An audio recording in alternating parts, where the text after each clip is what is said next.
story begins as the Demon King launches an all-out invasion on the entire world. This invasion leads to the downfall of many nations, including the Gargan Empire, which has the largest population of humanoid warriors. As humans, elves and dwarves slowly become cornered and face extinction, they are forced to take desperate measures. They combine all their forces and fight the demons like there's no turning back. Among them comes a suicide squad that manages to infiltrate the Demon King's castle in a final attempt to slay him. After a long and grueling battle that decides the fate of mankind, the Demon King is finally defeated and the heroes of the Suicide Squad are about to escape. That is, until they stumble upon something even more ominous. They discover a woman, shackled in chains, guarded by two monstrously powerful demons. One of the heroes, Theron, seems to recognize the imprisoned girl and decides to stay behind, instructing his two teammates, Kyle and Urza, to leave without him, and they do accordingly. But on their way out of the castle, they enter a room where a mysterious crimson crystal is being stored.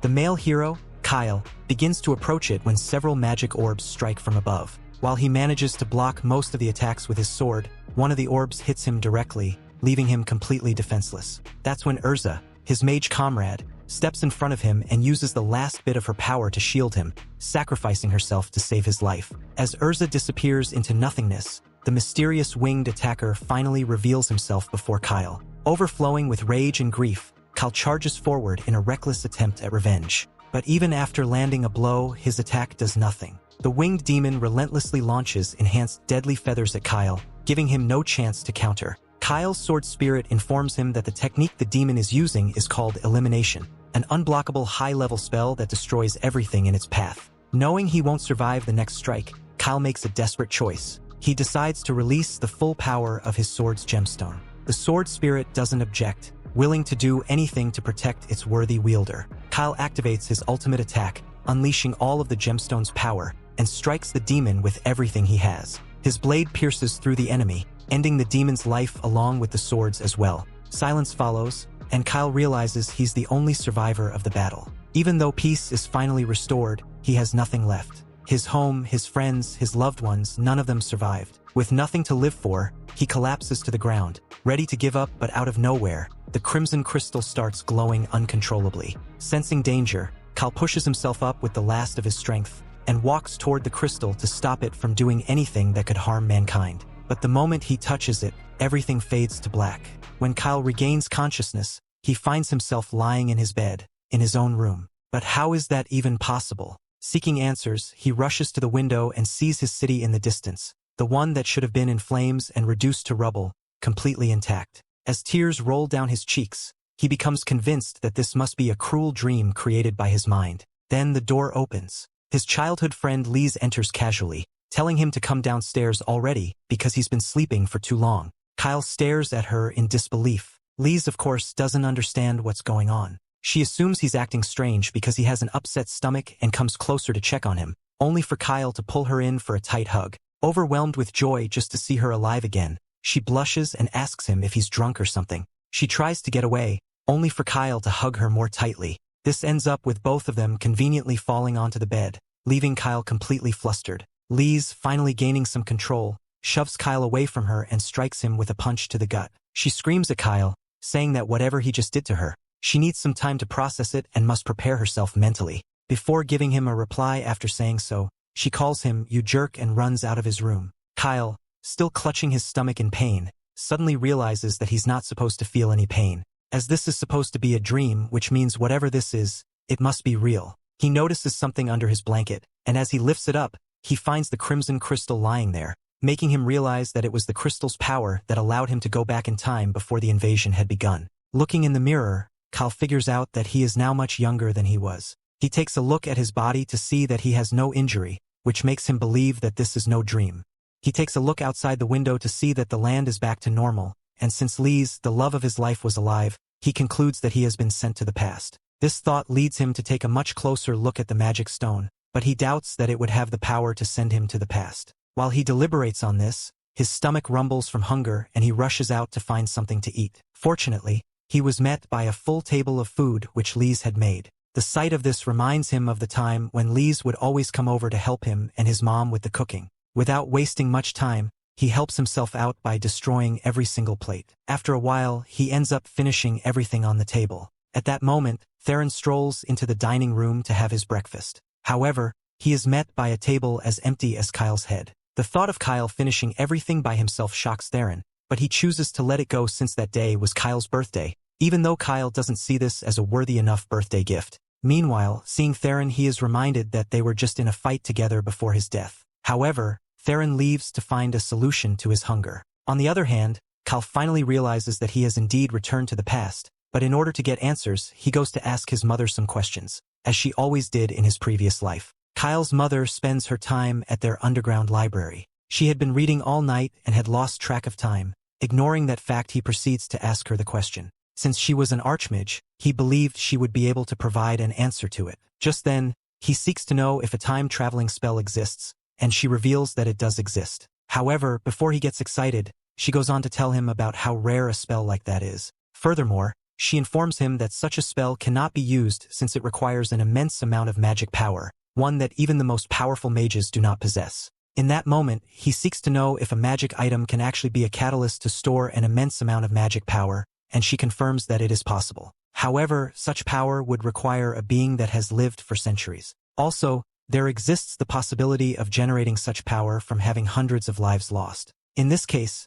the deaths caused by the demons had led to an immense transfer of magic power to the magic stone that had caused Kyle to return to the past. What would you do with this stone if you could get your hands on it? While he thinks about this, Kyle's mother brings a book with a picture of the only magic item capable of storing such power. Just as expected, the magic stone in his hands was just the right item. It happened to be the legendary divine dragon's heart, which had been missing for over 1,000 years. This completely answers Kyle's questions, and he is pleased that he got to have this conversation with his mom after a long time since her death in his past life, although she is thrilled with how matured he has become, not knowing that she is speaking to a son who is about a decade older. When the two are done with their questions and answer session, she stands up to go and eat. But when he informs her about the absence of any meal, she is left with no choice but to offer it to him as a birthday gift, just as Theron had done earlier. Now I'm left to believe they are just broke. Later on, Kyle goes to a quiet place where he looks at the stone one more time. He imagines what his old self would have wanted him to correct. Just then,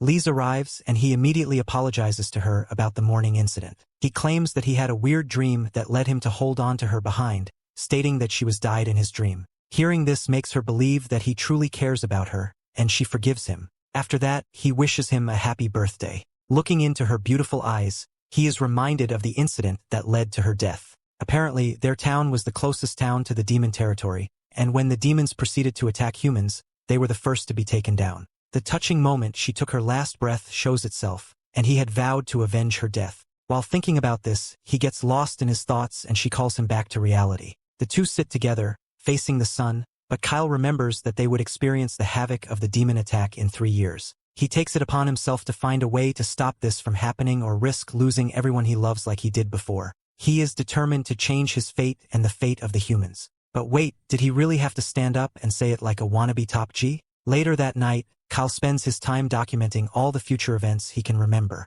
He considers telling people about the pending demon attack, but is convinced that nobody would believe him. Since that's not an option, he is hell-bent on killing the Demon King himself, even though he is nothing but a pathetic weakling now compared to his old self. Regardless, he picks up his sword to test himself and see if he stands a chance. Kyle begins practicing with his sword, imagining that he's facing the winged demon that took his life in the previous timeline. Although he can dodge some of the attacks, he is still hit and realizes that he's not yet good enough to be the world's savior. The good thing is, Kyle still has 3 years before the great invasion begins, and he decides to take practicing with his sword and magic seriously, which he admits he didn't do last time. Using spells like strength and haste, he increases his stats and notices that he feels more powerful than usual, leaving him wondering if his magic power has increased due to the Crimson Crystal's powers. Regardless, he continues practicing, and now, with a boosted speed, he is able to dodge almost all of the attacks by the winged demon. But as he nearly closes the distance, he gets hit and is thrown to the ground. He figures out that his current body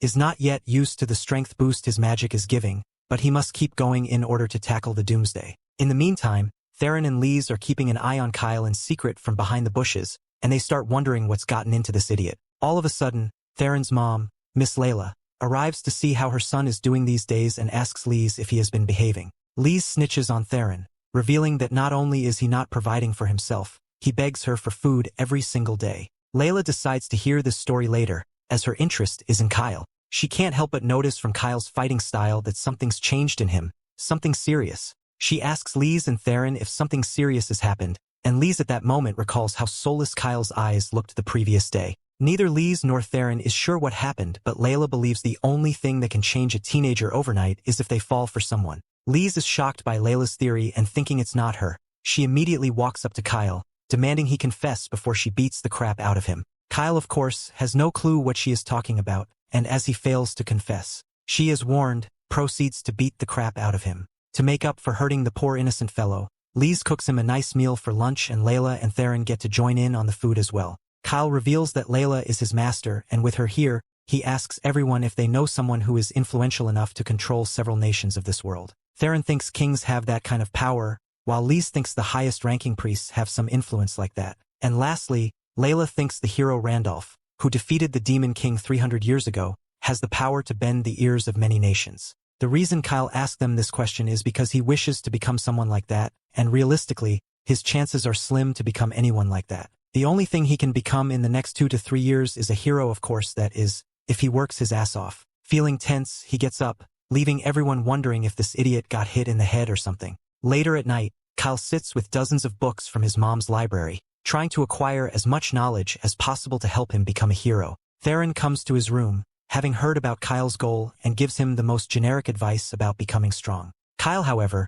states that strength alone isn't enough. A hero needs money, as well, since both traveling and adventuring cost a lot. Furthermore, a hero needs connections with powerful people who can help in political matters, and lastly, the thing a hero needs most is luck. Theron understands, but what he still doesn't get is why the hell Kyle wants to become a hero. He's not curious, he just believes that Kyle's real goal is something else, and becoming a hero is just a step to achieve that. Kyle is impressed by Theron's intuition, but he still can't reveal his true reasons, so he simply asks him to trust him regardless. Theron hopes for the best for his friend and leaves the room, wishing him good luck. Now that Kyle's finally alone, he starts reading a book and finds some useful info that could help him make money. He also plans to meet a woman, a crucial encounter that he believes will surely help him become a hero.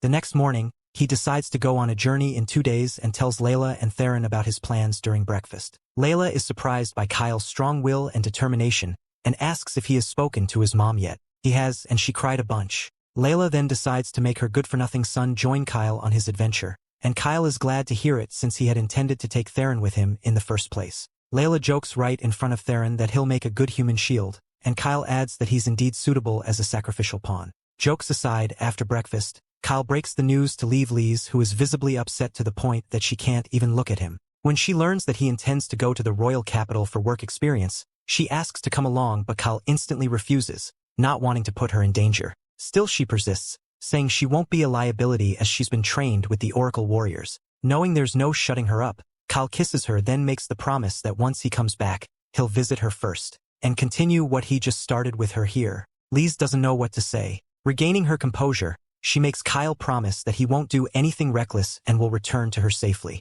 Then, under the trees, they share a long, quiet hug. Since he has a long trip ahead, he needs to prepare for it. He takes a walk to the market and brings Lise along. As they walk, he apologizes to her for stressing her, but it wasn't really stress. She notices a beauty in the market. It's an elf, and she calls his attention to the pretty elf. When the elf turns to their side, she can't help but notice how stunning she looks. Kyle recognizes her too. It's Urza. He walks towards her, thinking of the best way to introduce himself again. He recalls that one day in his first life she had told him her true name, and since it's a secret, he thinks it's the best way to reach her. He calls her the name Excess before he realizes that was a huge mistake. At that time, only 3 people in the world know her true name, just her parents and her, so she sees him as an immediate threat. He tries to calm her down, but knowing her, he knows she'll make a scene, so he decides to make her sleep instead. He invokes her true name to make her sleep, and she rests on his body. As he sighs in relief that it's over, Lise burns with anger behind him. She accuses him of cheating, and he tries to explain that he met Urza when she wasn't in the world. But what does that mean? Because she's right there, refuses to listen and insists that if he travels alone, he'll surely collect all the ladies in the royal capital, so she will surely follow him. He can deal with her another time. Urza is the priority. She wakes up and he tries to explain himself. There's barely any way he can do that, because why would she believe that she'll meet him in 5 years? They'll fall in love and she'll be the one to tell him her true name. A stranger knowing her true name is also very dangerous for her, so the only way she can be sure she's safe is to kill him. Kyle doesn't want to die, not when he hasn't even found the solution to the world's ruin. So he finds a solution. He tells her that he can make an application of contract with her and vow that he won't use her name for evil until he tells her where he got it. She's even shocked that he knows about applications of contract. She asks him if he knows what will happen if he breaks the contract, and he says yes, because he'll die. That works for her, but she can't make an application until it's a full moon, and the full moon is still weeks away, so she asks him to stay there with her. He can't do that because he has to travel the next day. Left with no choice, they make a decision. The following day, Kyle's parents send him off. Lise insists she'll follow him, so he goes with Lise, Theron, and of course Urza, who is following him because she wants to create the application of contract. He walks away from the path they were meant to take to the royal city, and Lise asks him why. He tells them he wants them to go to Sungard first. He reminds them of the legend around that area, the Magic Queen Labyrinth. He brings out the map and says they're going there. They laugh at him, saying no treasure exists there, and Theron even insults him that someone so money-conscious will only get duped. They insist the map that was sold to him is fake, but when Urza checks, she sees the paper is old and might be original. Since a pretty girl is telling them it could be real, they all decide to trust her. However, Lise shows them that where the treasure is marked on the map is actually very far and the labyrinth is very deep. He tells them he has his plan and they don't have to worry, and for his plan he hopes they'll dig their way through and won't have to fight. They arrive at the labyrinth and they start digging. Theron wonders why they can't just enter, but he explains that there are magic circles there and they'll have to fight long wars. Theron wonders if he saw all of that on the map, but no, he hadn't. He had experienced it before, knew how much he had to do before getting to the treasures, and doesn't want that stress again. He tells them that he also didn't imagine that the first thing he'd do after deciding to be a hero would be to dig. Urza comes to distract. She commands them on how they should dig, and they all obey the woman commander. After a long day, they all go to eat a meal made by Lise for them. When each of them takes a bite of the meal, they're shocked at how amazing it tastes. Urza even says the meal refills her lost energy. She sees that Lise has hung a boar and asks her how she caught it. She tells her she caught it with her hand, which shocks Urza. Urza makes a pool for herself and Lise to bathe. The pool gets Lise excited and they start to talk. Lise talks about how much she's jealous of people who can use magic because she can't use it. Urza appreciates her great strength, which she used to capture the boar, and asks if she got that strong because of Kyle, which she admits. She tells Urza she doesn't have to be scared that Kyle knows her true nature because she's sure Kyle can't hurt her. She admits that she knows Kyle is hiding something, but she's sure he'll tell them when he thinks it's right. They play like sisters until they continue digging. Urza returns to dig with Kyle, but confronts him about his true purpose. She insists that the other two may trust him because they know him, but she doesn't know him and has no reason to trust him. She reveals she knows the ring on his hand has something to do with his mission, and he admits she's right. It increases his strength. He keeps digging to try to distract her, and fortunately he gets to the treasure and asks her to call the others. They enter and see the gold coins there. Theron runs there and bathes himself in the money. While the others stand in awe, he reminds them that the money is just for him to reach his purpose faster and not for stupid use. When he sees they're distracted, he excuses himself to find his sword. He goes to the sword and a bright light shines from it. The spirit comes out and admits it's been a while since she's seen a human. Will he enter a contract with this sword again?